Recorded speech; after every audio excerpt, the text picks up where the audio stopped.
بسم اللہ الرحمن الرحیم. چمن کو اور لہو سے سینچیں، گلوں میں کچھ تو نکھار آئے. چمن ہمارا اجڑ رہا ہے، نہ جانے کب تک بہار آئے. شکستہ ساغر کی بات ہوتی تو سارا میخانہ چیخ اٹھتا. شکستہ دل کی حقیقتوں پہ کسی کو کیا اعتبار آئے. صدر ذوالفقار، بھارتی امنگیں، زندہ دلوں کا شہر لاہور، گونجتی ہوائیں، نعرے تکبیر کی صدائیں اور پاکستان زندہ باد کے فلک شباب. کہ انہیں نعروں اور صداؤں میں پاکستان کا پرچم عزت و احترام کے ساتھ اتارا جاتا ہے. یکدم خدا کے دشمن نے خدا کا نام لے کر خدا کے بندے کو دھماکے سے اڑا دیا.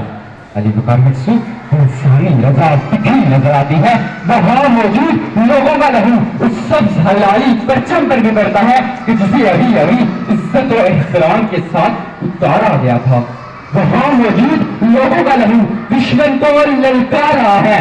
وہاں موجود لوگوں کا لہو عزیزیت کو حسینیت کا پیغام سنا رہا ہے. صدر ذوالفقار، جب بنو عنبر کا سورج خدا کو سوگوار بنائے تو غروب ہو جاتا ہے، لیکن جناب والا اگلے ٹھیک 24 گھنٹے بعد دنیا یہ منظر بھی دیکھتی ہے کہ جس جگہ کی وہ خون سے رگی بسی تھی نا، اسی جگہ پر وہی شہری دوبارہ جمع ہو کر پاکستان زندہ باد جیوے جیے پاکستان کے نعرے لگاتے ہوئے یہ نوی دیتے دکھائی دیتے ہیں کہ خون دل دے کے نکھاریں گے روپے پر کے گلاب. ہم نے گلشن کے تحفظ کی قسم کھائی ہے.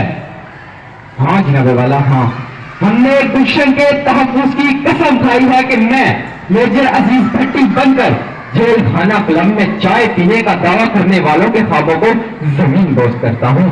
ہاں، میں نے گلشن کے تحفظ کی قسم کھائی ہے کہ میں راشد منہاس بن کر 1 منٹ میں دشمن کے تیاروں کا رخ موڑ دیتا ہوں. ہاں، میں نے گلشن کے تحفظ کی قسم کھائی ہے کہ میں ایم عالم بن کر 1 منٹ میں دشمن کے 5 ہتھیاروں کو تباہ کر دینے والا ہوں.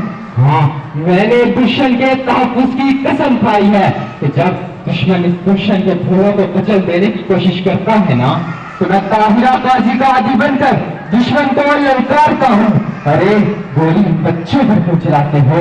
اگر گولی چلانی ہے تو مجھ پر چلاؤ. ہاں، میں نے دشمن کے تحفظ کی قسم کھائی ہے کہ میں کبھی مقبول حسین بن جاتا ہوں کہ جب میری زبان توڑ دی جاتی ہے، میرے ناخن چیر دیے جاتے ہیں، تو مجھے پاکستان مرد آباد کہنے پر مجبور کیا جاتا ہے، تو میں اپنی کٹی زبان کے بہتے لہو سے دوبارے زندان پر لکھتا ہوں پاکستان زندہ باد.